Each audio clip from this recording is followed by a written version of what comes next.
Hello friends, operation research के lecture number 6 में आपका स्वागत है। इस लेक्चर में हम ये जानने की कोशिश करेंगे कि ऑपरेशन रिसर्च के बहुत सारे एप्लीकेशंस हैं, लेकिन एट प्रेजेंट अगर देखें तो बहुत सारे लिमिटेशंस भी हैं इसके। और इसके कुछ इंपॉर्टेंट जो लिमिटेशंस हैं जिसके विषय में हमें जानकारी होनी चाहिए कि क्या क्या लिमिटेशंस हैं अगर हम ऑपरेशन रिसर्चर बनना चाहते हैं। तो किसी भी अगर इंस्टीट्यूशन या ऑर्गेनाइजेशन या ऑफिस की हम बात करें तो एक सबसे बड़ा समस्या जो रिसेंट हर टेक्नोलॉजी के साथ है, कंप्यूटर के जानकार लोगों के साथ के प्रोग्रामर के साथ भी है, ऑपरेशन रिसर्चर के साथ भी है, वो सबसे बड़ा प्रॉब्लम जो है वो distance between OR specialist and manager. देखिए, एक मैनेजमेंट के जो बच्चे होते हैं वो जनरली कॉमर्स बैकग्राउंड के होते हैं, या कॉमर्स बैकग्राउंड के बच्चे ही मैनेजमेंट पर ध्यान देते हैं, पढ़ते हैं, तो उनका एक फील्ड बिल्कुल अलग होता है। ऑपरेशन रिसर्चर जो है वो एक मैथमेटिक्स या स्टैटिस्टिकल लोग होते हैं। वो मैथमेटिकल बेस पर काम करते हैं, ऑप्टिमाइजेशन पर बात करते हैं। तो इन दोनों के बीच में एक डिस्टेंस है, और ये डिस्टेंस शुरू से लगा रहता है। क्योंकि मैनेजर पावरफुल होते हैं तो ऑपरेशन रिसर्चर को एक एम्प्लॉय की तरह ट्रीट करते हैं। इनकी कॉम्प्लेक्सिटी के विषय में उनको कोई आइडिया नहीं हो, तो मैथमेटिकल कॉम्प्लेक्सिटी है, स्टैटिस्टिकल कॉम्प्लेक्सिटी है, डेटा की कॉम्प्लेक्सिटी है, और एनालिसिस का काम बेसिकली इनका है।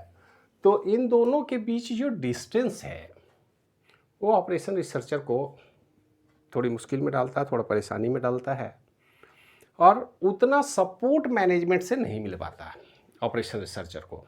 लेकिन ये डिस्टेंस धीरे धीरे समय बदलता है, जब उनको इम्पोर्टेंस समझ में आती है, बड़े बड़े ऑर्गेनाइजेशन को जब समझ में आती है, तो बहुत सारे ऑर्गेनाइजेशन तो और स्पेशलिस्ट के नए नए पोस्ट क्रिएट किए गए हैं।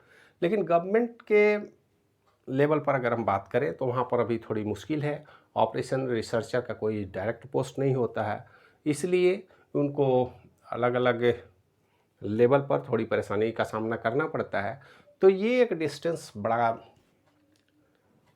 स्पेसिफिक है, और समय के अनुरूप इसमें बदलाव होंगे, और आगे ओआर स्पेशलिस्ट का भी जो रुतबा है वो ऑर्गेनाइजेशन में बढ़ेगा, क्योंकि उनका इम्पोर्टेंस बहुत अधिक है।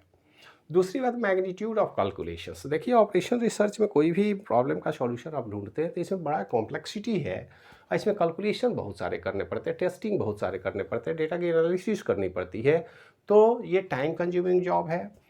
तो दूसरा चीज़ है कि इसमें जितना एक्सपीरियंस होगा उतना ही इफ़िशिएंटली आप मॉडल तैयार कर सकते हैं, अपना ऑप्टिमाइज रिजल्ट दे सकते हैं। तो ऑप्टिमाइज रिजल्ट या एक्यूरेट रिजल्ट देने के लिए इसमें कैलकुलेशन बहुत करना पड़ता है, इसलिए मैथमेटिक्स या स्टैटिस्टिक्स के बच्चों को ज़्यादा प्रेफर किया जाता है, और इसको भी ध्यान रखना पड़ता है। सामान्य बच्चे इसमें ज़्यादा इंटरेस्ट नहीं रखते हैं। मनी एंड टाइम कॉस्ट, स्वाभाविक है कि जब कैलकुलेशन एनालिसिस की बात होगी तो इसमें लोगों की ज़रूरत पड़ेगी, डेटा कलेक्शन के लिए भी ज़्यादा से ज़्यादा लोग की ज़रूरत पड़ती है, और डेटा अगर परफेक्ट नहीं हो तो फिर रिजल्ट पर भी उसका असर पड़ता है। तो एग्जैक्ट डेटा कलेक्शन के लिए ऑर्गेनाइजेशन को अलग से खर्च करना पड़ता है, टाइम देना पड़ता है, इसमें वक्त लगता है। तो ये इसमें थोड़ा सा जो कि बड़े लेवल पर हम काम करते हैं तो कुछ ज़्यादा ही समय लगता है, और वो टाइम कंज्यूमिंग जॉब है, पैसे की भी खर्च होती है। तो हर लेवल पर मैनेजर या ऑर्गेनाइजर डिसाइड करता है कि वो वार पर कितना खर्च करना है, कितना नहीं करना है। तो ये एक उसका ड्रॉबैक है या लिमिटेशंस है। इसके बाद जब इसमें हम कोई भी रिजल्ट जनरेट करते हैं तो नॉन क्वांटिफिएबल फैक्टर भी आ जाते हैं। नॉन क्वांटिफिएबल फैक्टर का मतलब होता है कि हमने सब कुछ प्रोजेक्ट करके प्रपोजल बना करके दे दिया ऑर्गेनाइजेशन को, ऑर्गेनाइजेशन प्रपोजल एक्सेप्ट कर लिया, लेकिन उसको इम्प्लीमेंटेशन की जब बात होगी तो इम्प्लीमेंटेशन से पहले हमको इस बात का ध्यान रखना पड़ेगा कि जो लोग हैं उनका स्किल लेवल क्या है, लोगों का स्किल, ऑर्गेनाइजेशन में काम करने में उनका इंटरेस्ट कितना है। अगर मन से काम नहीं करे, हमने प्रपोजल बना के दिया कि 10 लोग ये काम कर सकते हैं, 10 में से 5 निकम्मे लोग आ गए, नहीं काम करने वाले लोग आ गए, तब तो फिर आउटपुट पर असर पड़ेगा।